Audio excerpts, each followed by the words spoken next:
What's going on, everybody? Welcome back to the channel. Camping with Big Country, coming back at you with some facts about the Starlink internet system. So I want to show you guys why I dislike it, and I know a lot of you guys are going to say put it on a poll.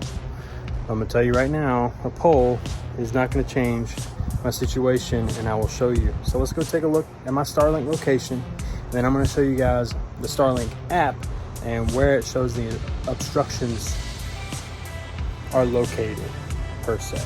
So let's get to it. All right, so I have my Starlink right here on the ground. Isn't it beautiful? I would think so, but it's not. It is not a beautiful thing whatsoever. So I'm gonna lay you guys on my Starlink, and I'm gonna see if I can zoom this out. I can't, but maybe this will be cool. I'm gonna show you guys what my Starlink sees. Y'all are on my Starlink right now, so hopefully this looks good. Maybe it won't. Either way, nothing. It is literally pointing at no obstructions. Now take note of the trees in the left side of the screen right now, and the little bit of trees on the right side of the screen, because we're gonna go over those very briefly when I show y'all the app. But literally, you look at this and you're like, man, oops, you're like, man, this should really be working and be working wonderfully.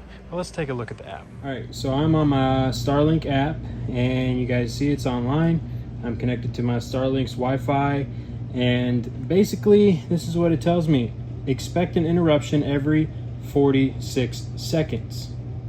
To me, that makes no sense when you look at this visibility. So remember those trees I told you to take note of? They're right here. And the other ones, the very tip tops, they're right here. Look at this. Why on earth do those little bitty obstructions way over here and over here give me an interruption every 46 seconds? Some of you guys may say, put it on a pole, put it on your camper. Well, I'm still gonna have these trees over here, and I think it would be even closer to those trees if it was on my camper. I have looked into that and looked at seeing, how much a pole might be, or heck, I've even been at Lowe's and I was searching for some galvanized pipe, because I was gonna just make my own little pole. But yeah, it blows my mind. I canceled my Starlink service yesterday because of this. I was talking to some folks on the campground last night because I saw they pulled their Starlink out. I obviously told them about Verizon's new home internet, and Verizon's not paying me to make this. Obviously, I'm like a low, small YouTuber, right? They're obviously not paying me to make it. I just think it's a great price. But I did tell them about that, and they had their Starlink out. Unfortunately, theirs was just facing trees, because where their campsite is, north, is where these things only point, where we are in South Carolina. And theirs is all red right here because it faces right at the trees. I lived over there for a little bit in the camper, and I actually moved to this site faster than I was supposed to, because I thought my Starlink would work better over here because of this exact picture. But I was wrong. Literally works the exact same as if there was a bunch of trees in front of me. I can't watch a movie. It just literally freezes, or it'll freeze like every 2 minutes. And depending on what service I'm using, whether it be a movie on Apple or a movie on Disney or Netflix, like Netflix buffers pretty good, so it will play through the obstruction, but it will pixelate and look really bad. It won't be HD anymore.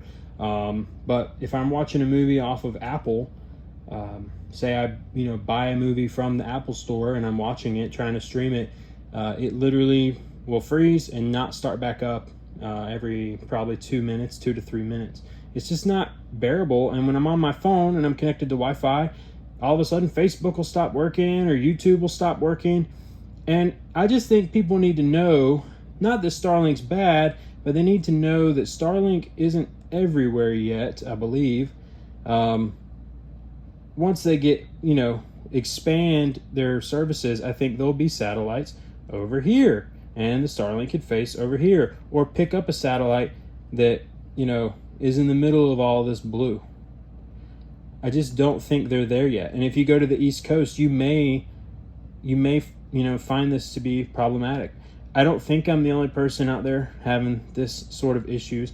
And my Starlink does say that I have a software update, but I've updated software twice since I've owned it, and it hasn't made a difference. I will update the software just for kicks, I will tell you guys if it makes a difference, because I'll do it. Look at that, obstructed. Did you see that? And the speed,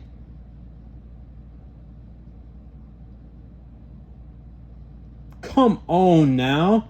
Are you kidding me? Look at that. Look at that. So even when it works, 6 meg down. I spent all this money on this, and this is what I get. This is what I get. I got a clear path, and this is what I get. I know I just ranted, and I'm sorry for the rant, but I want people to know. I want people to know that it might not be what it's all cracked up to be. So, that was my rant on the old Starlink. I was going to do an unboxing video. I was going to do a setup video, but I had all that footage, but then it just wasn't working good for me. And I couldn't even upload YouTube videos with it.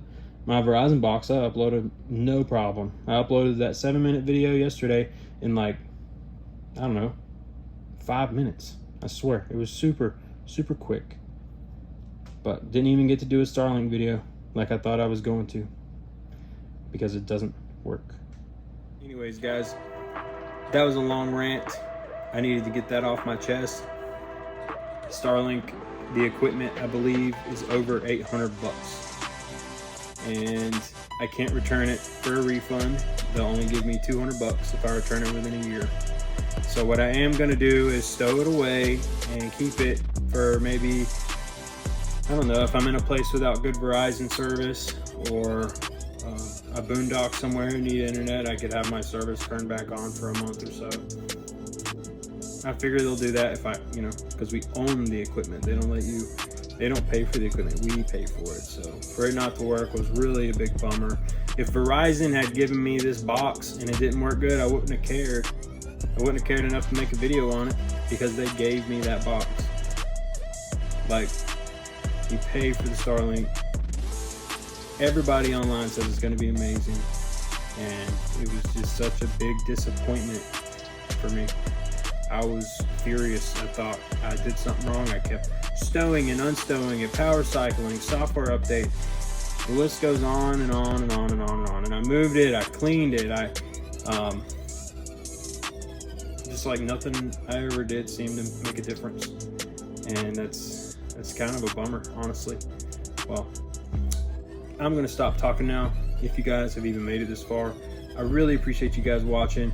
Hit that subscribe button and like the video. Doesn't cost you a dime. Big Country out.